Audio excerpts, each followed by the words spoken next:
from Alaska.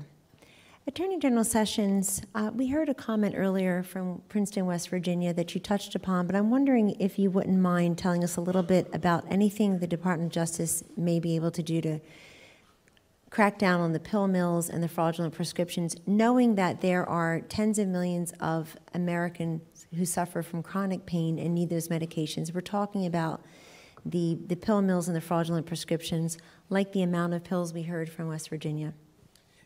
Yes, it definitely has to be looked at. We are, as a nation, an outlier.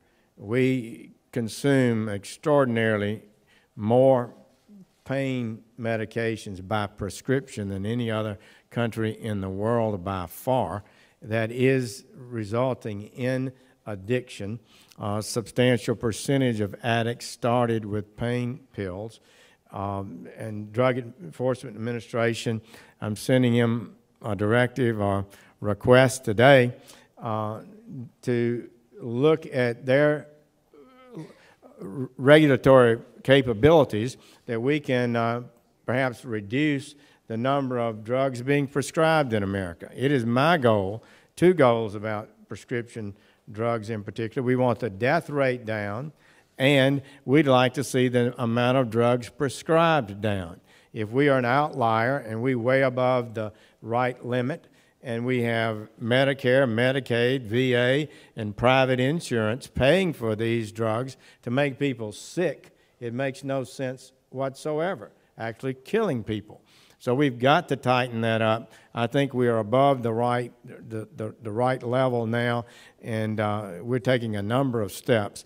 DEA can pull a license for somebody they identify as a improper prescriber or a drugstore that's improperly selling, even before a criminal case is made. So we think we need to get better about shutting them down, and we can't wait a year for a criminal case to be made and they continue to prescribe drugs. We can do that through civil lawsuits, and we also, as I indicated, looking to civilly join with our states in some of the litigation that they're filing, and we're looking to see if there's additional civil litigation that the Department of Justice can take independently of the state lawsuits. Thank you very much, Mr. Attorney General. Deputy Secretary of State, Mr. Sullivan, Secretary of Homeland Security, Ms. Nielsen, and our Attorney General, Jeff Sessions, please join me in thanking them for this panel. Thank you.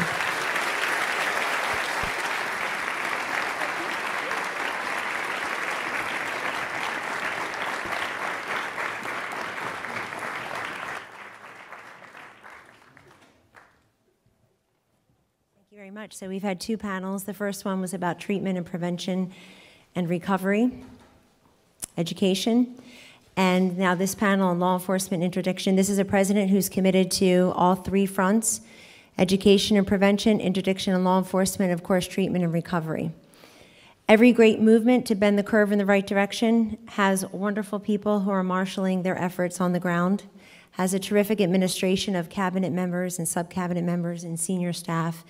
And I want to say again, with great distinction and great gratitude from each and every one of us, the biggest stars of the show today are those families and those who are affected who have the courage to come here.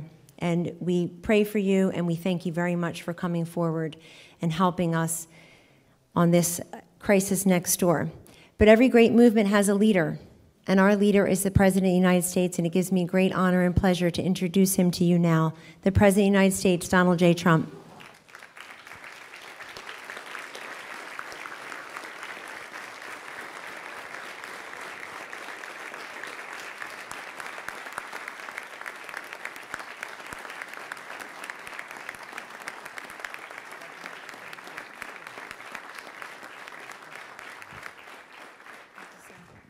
Well, thank you very much, Kellyanne, and it's an honor to be with you. I just said I was going to stop over, say hello to some of the great families and some friends that have had some incredible difficulty.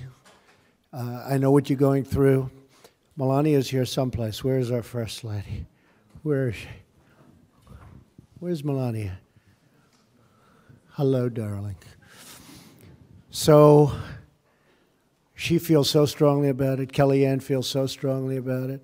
and I do, and a friend of mine, Steve Witkoff, who's a great developer in New York City. Stand up, Steve. I didn't know you were going to be here. Steve had some big difficulty he went through. Steve, come on up here. Steve has been one of my great friends over the years, tremendously successful man. And would you want to just discuss this? Because we're all among friends, or, you know, it's a tough thing to discuss, right? But I was there when he was going through something with a very special boy, right? Go ahead, Steve. I remember the hug you gave me when I felt all was lost. I listened to Eric's story. I lost my son in 2011, and he didn't buy drugs on the dark net. He bought drugs on the internet, a website owned by 3 of the largest U.S. corporations in the country today. So it's not just the dark net, but he was a great kid, and he detoxed the first night with me. So he was my special child. So if I lost him, I always felt like hopeless before you were elected. And I've never lobbied my friend about anything. I've just supported you because I so believe in you. But if my son knew that you were going to take up this battle, oh my gosh, he must be upstairs applauding every single day. So I am so grateful. Thank you. Thank you, Steve. You take it over. Thank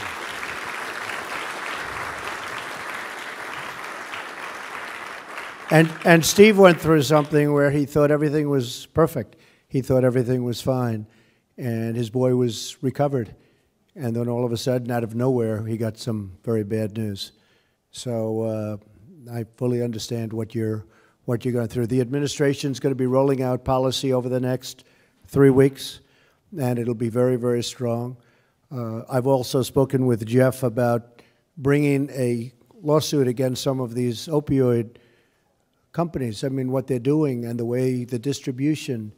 And you have people that go to the hospital with a broken arm and they come out and they're addicted. They're addicted to painkillers and they don't even know what happened. They go in for something minor and they come out and they're in serious shape. So we're going to very much, you know, as you know, I think we've been involved more than any administration by far. It's a problem that's growing, and drugs are a similar but different problem in the sense that we have pushers and we have drug dealers that don't, I mean, they kill hundreds and hundreds of people, and most of them don't even go to jail. You know, if you shoot one person, they give you life, they give you the death penalty. These people can kill 2,000, 3,000 people, and nothing happens to them. And we need strength with respect to the pushers and to the drug dealers.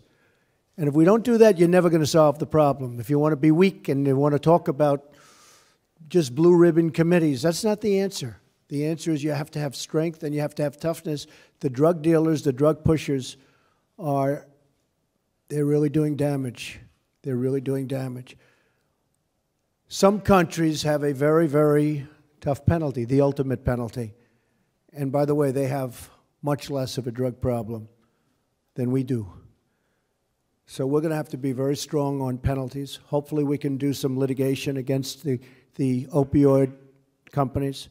I think it's very important because a lot of states are doing it. But I keep saying if the states are doing it, why isn't the federal government doing it? So that'll happen. So that'll happen. In the meantime, I just want to pay my respects to everybody. Some of you have gone through a lot. Many of you in this room have gone through a lot, more than anyone can imagine. We're with you 100%. We're fighting for you, and we're going to win. We're going to win. Thank you very much. Thank you, everybody. Thank you.